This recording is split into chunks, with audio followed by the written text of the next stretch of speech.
Hi guys, welcome back to yet another video. So in today's video we are going to be DIYing some pots for my plants, for my indoor plants. Also we are going to be prepping for my floating shelves. This wood I found on top of my carport. It was an old table from the previous owners, and I decided from the moment I saw it that I wanted to use it for floating shelves around the house. But luckily for me, the first project that I'm doing in this house is my laundry room, which I am doing all by myself. Without further ado, let us get into the video.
So you guys, you have got to be prepared to get dirty when working with wood.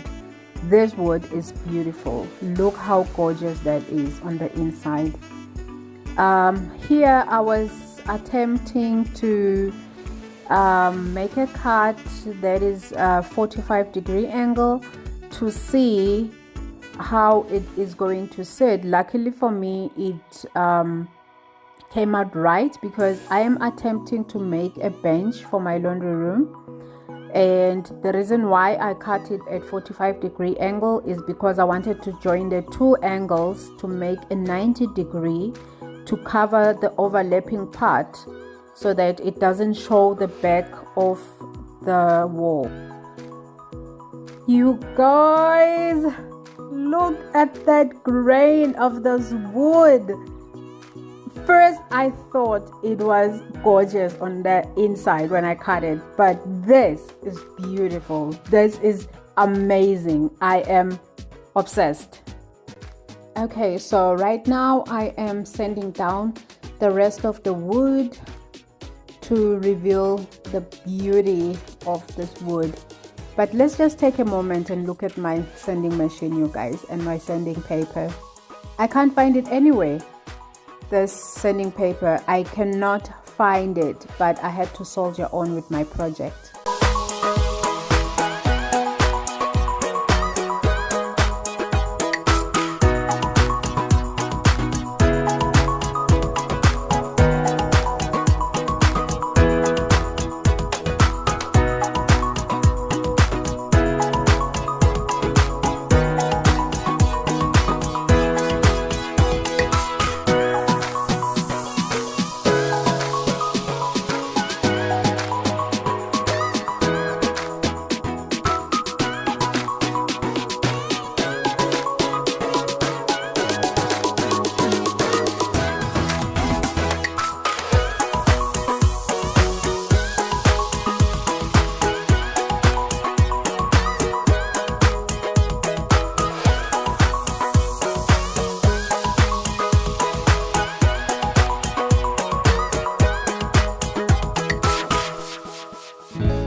Moving on to our next project, we are going to be giving this pot a makeover.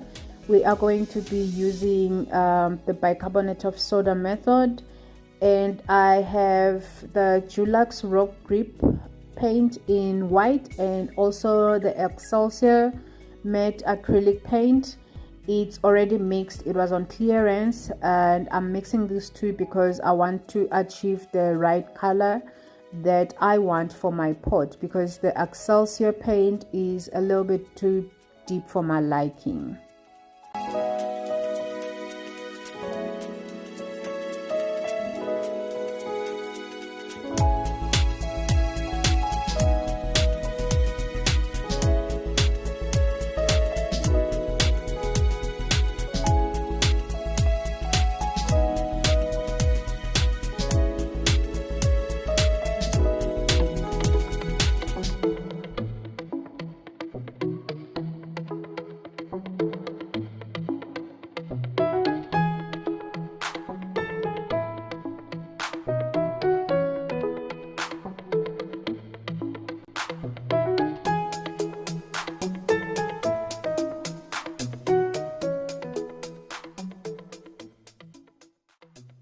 So the thing with winter, you guys, is that immediately when the sun sets, it just goes dark. There's just no warning.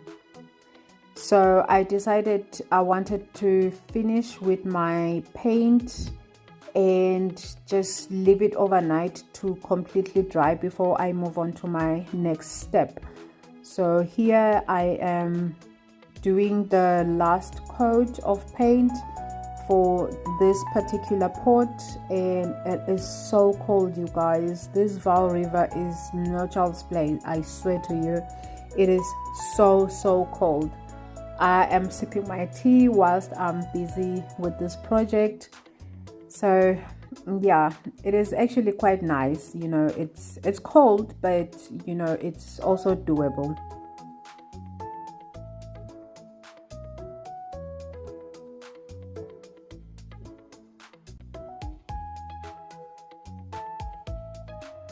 Moving on to our next project, we are going to be doing this pot.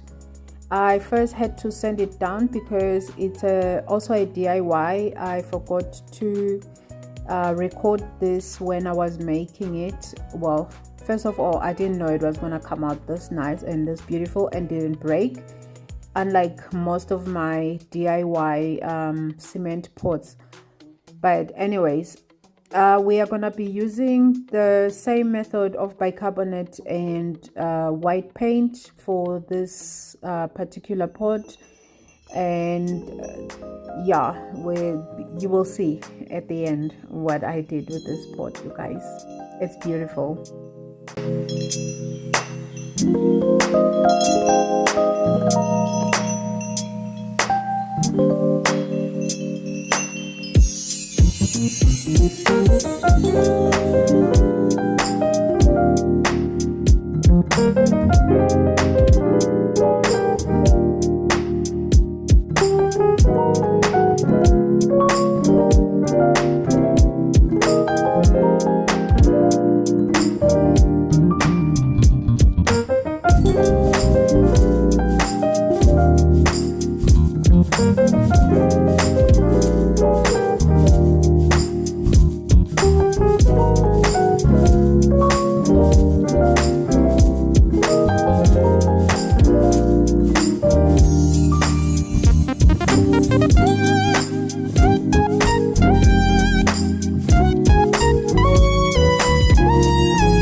very exciting. We are going to be accessorizing our pots, and for this part I am going to be using twine and a pair of scissors and a hot glue gun.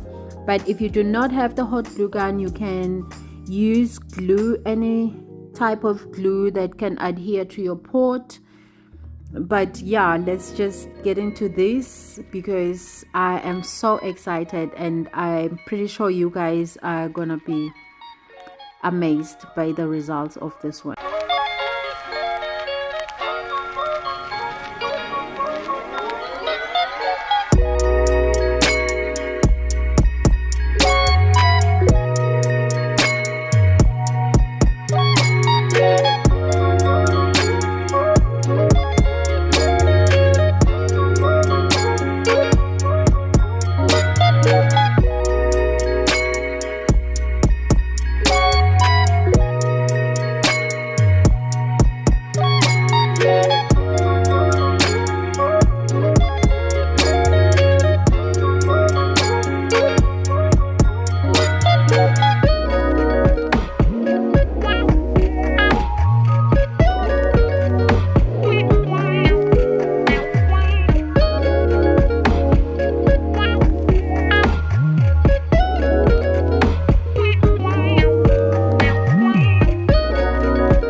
Moving on, so I decided I wanted to use this different type of twine, but braid it just to give it some,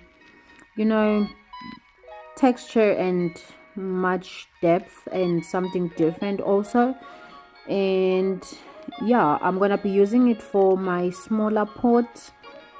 And since on the 1st of May it was my daughter's birthday, I have decided I am going to be gifting her with this pot. I know it's already past, but I mean, she'll appreciate the effort.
next, it's my outside pots. I couldn't leave them from this video, you guys. The footage for it somehow got lost, but anyways, I used gray paint for this particular pot here, and I used dirt to smear on top of the gray paint, and then I added moss on top of it just to give it some edged effect. And then I also used glaze to make sure that my moss adheres to the pot, and it turned out amazing. I love it. I really love it. And then my other two pots, my black pots, I first painted them also with the gray paint, but the way that I achieved this texture on them, I ended up mixing my gray paint with dirt, just dirt, just to, you know, get this texture that you guys see now. It worked because, I mean, it's more defined than the bicarbonate of soda type of texture. This one is much more defined. I love it. And then I ended up painting over with the black, because after all, I didn't like how the gray looked. And yeah, it was like sort of like a brownie, not brownie brown, but I didn't like it, so I ended up painting it with black. But yeah, I do love it. I love it a whole lot. The texture is out of this world, you guys.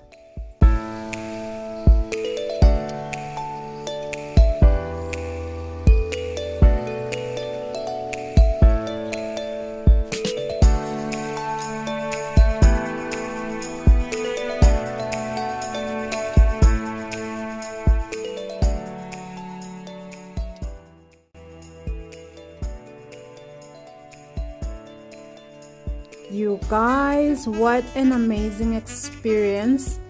This little twine here, it's so beautiful. I love how it turned out, and I was so worried that, you know, when applying it, it was going to show more of the glue, but it was very giving. And the big one, it was my first time using it, but I am so in love with it. I love both of them, how, you know, they both complement each of the paints. Honestly, I just love the whole project. I am so looking forward to styling my big pot in my laundry once it is done. My big princess is very happy with her pot also, so yeah, I mean, why wouldn't she? But yeah, I really loved this, you guys. And my other big pots for my outside, I love how they turned out. I'm actually just waiting to get plants for them. The one pot that is more like a hexagon type, I am gonna be using it in front of my laundry room, and then the other two, I'm just gonna be using them in front of my small gate, of my entry gate. But yeah, I am so happy with how everything turned out, and my floating shells, I can't wait to seal them off and put them on the walls. So yeah, if you haven't subscribed, please do so. Like this video, leave me a comment, and share the video with your friends and family. Thank you.